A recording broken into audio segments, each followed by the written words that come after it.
मेरे referral code से कितना बना? हाँ।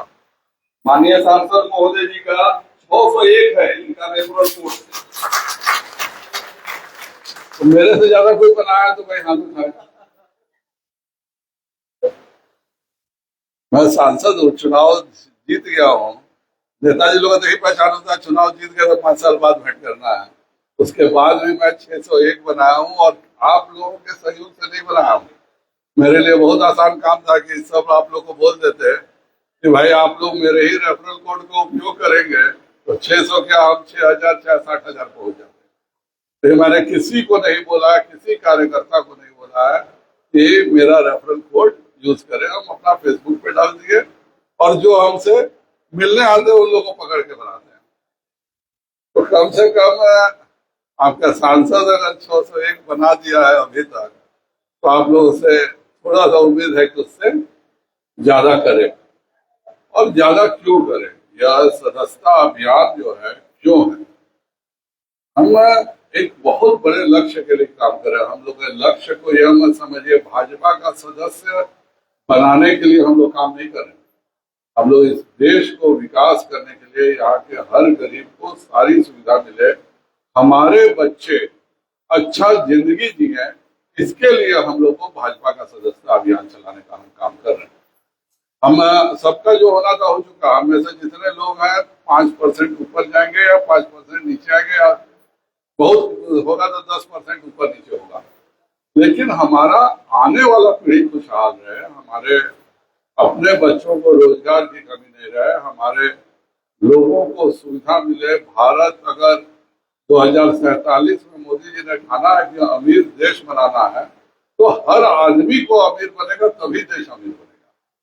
और हम उस लक्ष्य पर काम कर रहे हैं। रक्सौल का तो सीधा सा याद कीजिए, 20 साल 2000 से पहले इसमें कौन थे? पार्टी में कार्य करने वाले हाथ उठाइए तो चलिए, इतने लोग थे। कभी इन लोग से पूछिएगा, इस बाजार में 6 बजे शाम के बाहर कोई नहीं आता था। क्या लाल बाबू जी सही कह रहे कि नहीं? हम लोग को बेतिया से, हम लोग जैसे एक मेडिकल छात्र को अपना लाइसेंसी राइफल लेकर के यहाँ आना पड़ा था। यहाँ पे संकट आया था। तो ये इस शहर की हालत थी। जो रक्सौल जो एक तरह से गढ़ है और भाजपा का था, उसके बावजूद ये हालत में हम लोग रहे हैं।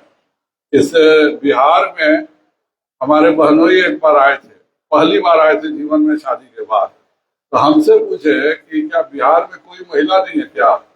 हम कहे क्यों ऐसे बोल रहे हैं? हम कहे कि हम पटना से बेतिया तक चले आए, एक महिला हमको सड़क पे नहीं दिखी। तो ये बिहार को इस हालत से निकाल करके आज जिस गांव में जाइए 500 बेटियां साइकिल से आराम से स्कूल जाती है और स्कूल से आती है। इतना बड़ा क्रांतिकारी परिवर्तन आप सभी के मेहनत से। आप सब लोग नहीं लगे होते, आप सब लोग भाजपा के और एनडीए का शासन में मेहनत नहीं किए होते। और उस समय जितने लोग हाथ उठाए हैं, ये लोग कितने विकट परिस्थिति में काम किया आप लोग सोच भी नहीं सकते। आप लोगों को तो बहुत आराम है कि हमको भाजपा का सदस्यता करना है।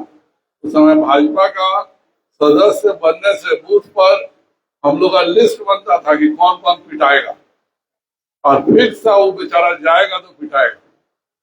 तो भी काम नहीं बंद होता था। जीप लेके जाएंगे, इसमें से जो भी पुराने लोग हैं, इन लोगों का कितना बार हुआ है कि जीप को भी फाड़ दिया गया है, इन लोगों को क्या नहीं बोला गया।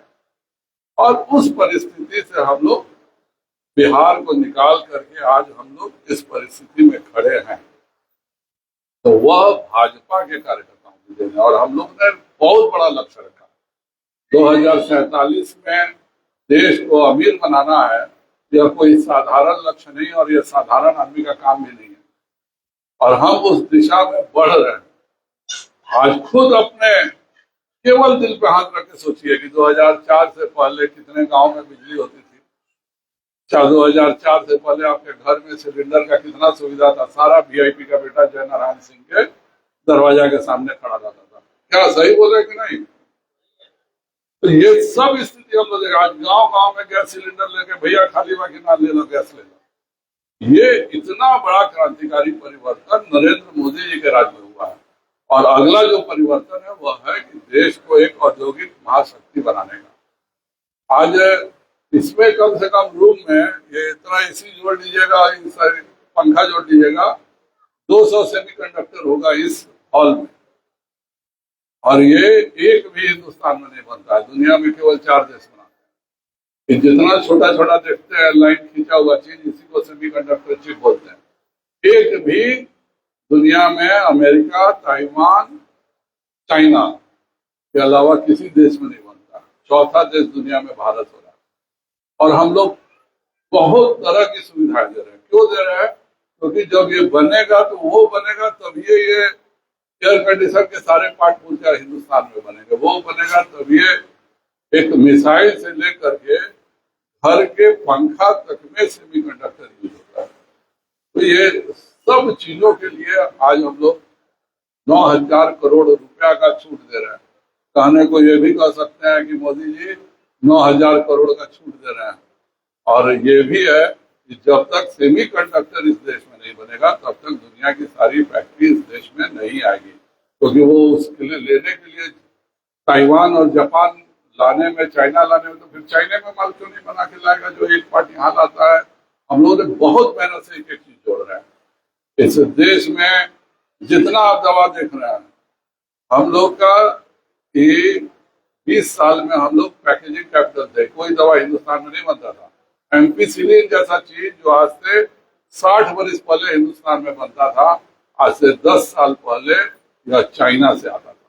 और 60 साल पहले आईडीपीएल हिंदुस्तान में बनाता था, लेकिन उसका जो बल्क है, ड्रम है, वो चाइना से आता था। आज ये मोदी जी का स्कीम है कि हर जगह पर हम लोगों ने मेगा फार्मा पार्क बनाया कि भाई तुम अपना रॉ मटेरियल हिंदुस्तान में बनाओ। नहीं तो खाली हम लोग चाइना जो थोड़ा सा 2020 में दिक्कत हुआ था, कितना सामान का दाम बढ़ गया। उस समय यह चर्चा खुलेआम होता था कि दवाई का दाम बढ़ गया, तो ये इसलिए बढ़ गया था कि रॉ मटेरियल तो चाइना से आ रहा था और उसने पूरा दुनिया को ब्लैकमेलिंग कर दिया। एक छोटा सा, अभी बेटी खड़ी है, छोटा सा खिलौना, हिंदुस्तान में 90% खिलौना चीन से आता था। आज ये नरेंद्र मोदी जी की देन है कि दुनिया में हम चीन के बाद खिलौना के सबसे बड़े एक्सपोर्टर हो गए। आज हम दुनिया को खिलौना बेचते हैं। तो ये जो चीज दिखता नहीं है, उसके बावजूद भी इतना बड़ा परिवर्तन इस देश में हो रहा है कि हम सब उसके लिए जिम्मेवार हैं। हम सब ने अगर भाजपा के लिए मेहनत नहीं किया होता, हम सब ने अगर बूथ पर जिताया नहीं होता, अगर हम सब ने अपने सांसद और अपनी संख्या 272 पार नहीं की होती, तो ये परिवर्तन का, हम तो 2009 से सांसद थे, खाली घोटाला खुलता था। अगर हम लोकसभा के कमेटी में गए तो हम माथा